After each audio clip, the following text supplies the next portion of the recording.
Welcome in, everybody. 5 minutes with Sean, maybe 10. We are 24 hours from being social, and it is exciting. And I thought I would take a moment or a few moments on this show to give you a little bit of my social media background and why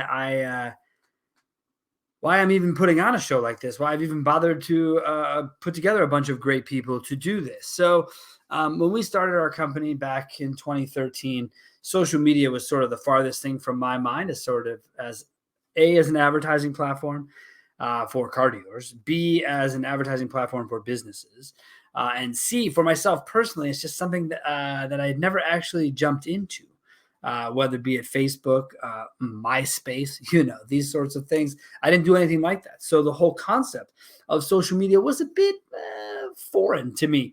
And so I find that if something is, something I don't get or something I'm not into, that I'm sort of, I'm apprehensive to begin because I don't know.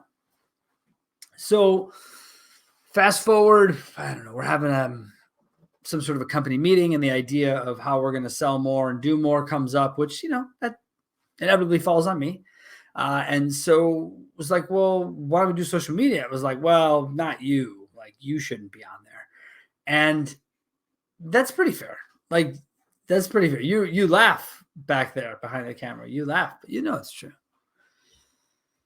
And then it was sort of this idea came of that if the idea that I'm bad for social media, then I think it'd be good for prospecting, right? But in the reverse way that people think, right? People like to put their brand out there to get the attention, to get people to want to do more, know more. Me, I like to thin the pool, right? So my social media in my shows, originally, the show has evolved, this is like 325, whatever it is. So the evolution is there for the show. But originally, it was like being divisive. It was having these, which doesn't really change. But the idea of these opinions at the time, they were a little bit out there. And so it was the idea that people would see it and be like, I don't want anything to do with this guy. And that, to me, was far more valuable than a list of 20 people who might be interested. I'd rather have a list of 3 people that were interested and 17 that knew they weren't interested and they didn't bother saying nothing. That's me. That's what I'd rather have with it.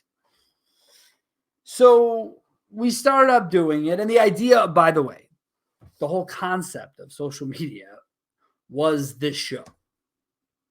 The whole reason why are we going to post? What are we going to do? So then I started a LinkedIn page, right? Social media for old people, I suppose. That's what I've been told. I don't see it that way. I see it as a great business model, great business tool, excuse me.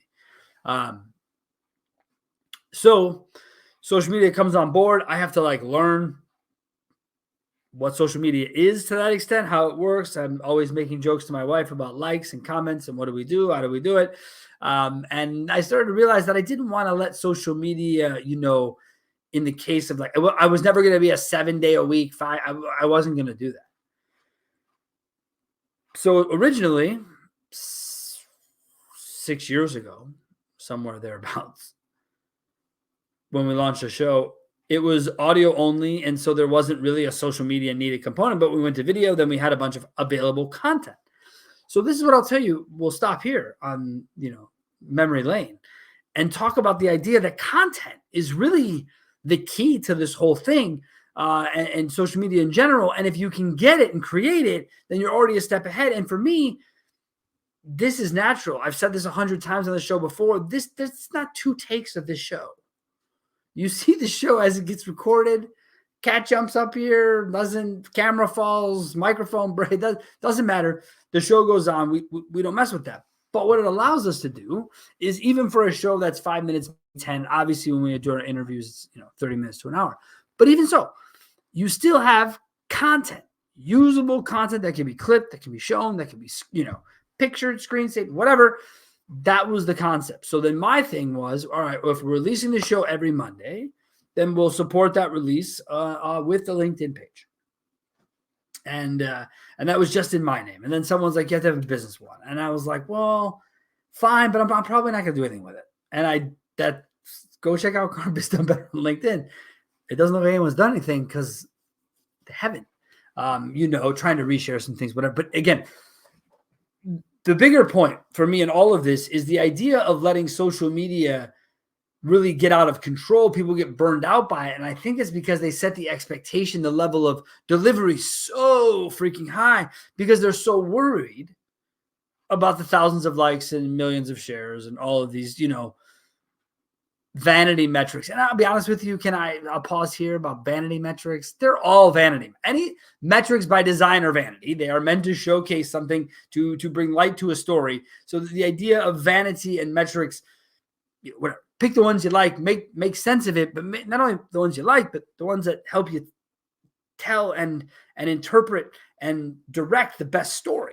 That's the key to it. So anyways, we start the thing, we do it, whatever, it goes off. And I start getting messages, most messages were like, are you crazy? What's this about?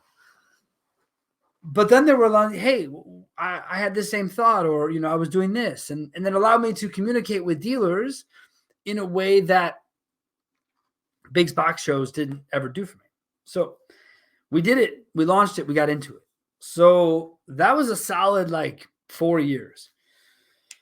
Then I started to really see, probably around 2018, 2019, I really started to see the value of automotive social media, dealership, that whole tie together, that whole thing. And it really started by watching Jeff Hunter and seeing him on LinkedIn, seeing what he did, seeing how he was sharing his dealership and drawing this information. It really drew me in, even though I knew I would never purchase from him. I knew I would, whatever.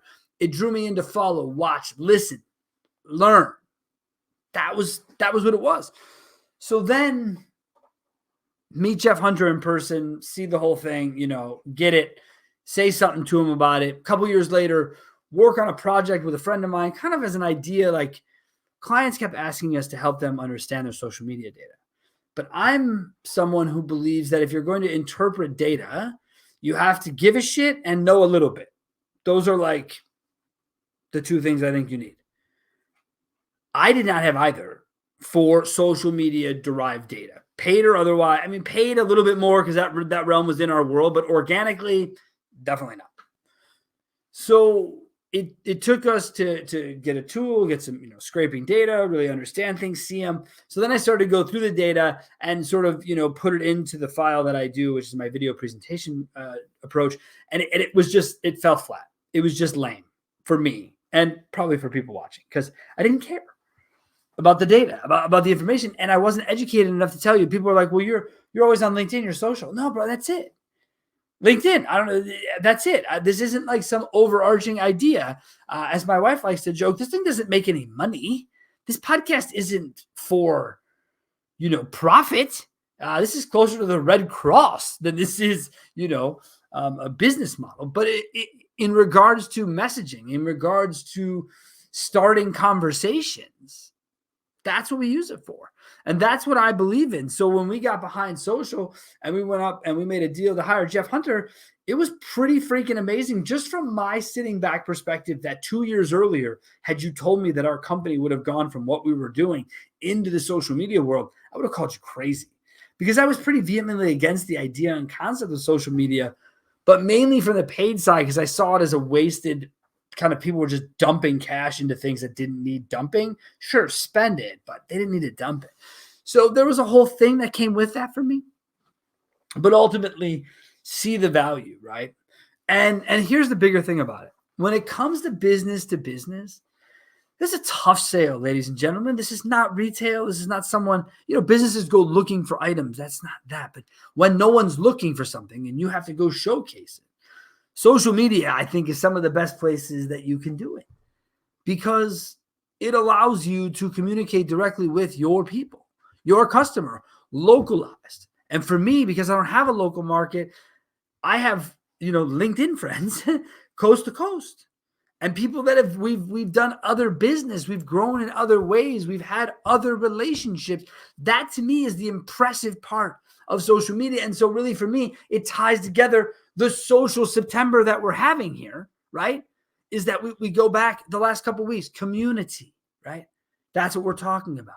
How to use it in advertising. That whole story for me has really come together in the last 36 months. And no, it's not because of COVID. It's because of seeing a business model through the eyes of its data and being able to say, this moves the needle in a way that other advertising forces do as well. So get invested in your social media. That's what I have for you this week. Next week on the show, we're going to recap this badass event. I can't wait to tell you all about it. Hear the stories, hear the laughs, hear the education. It's going to be exciting. Thank you guys so much. Go out, have yourselves a wonderful week.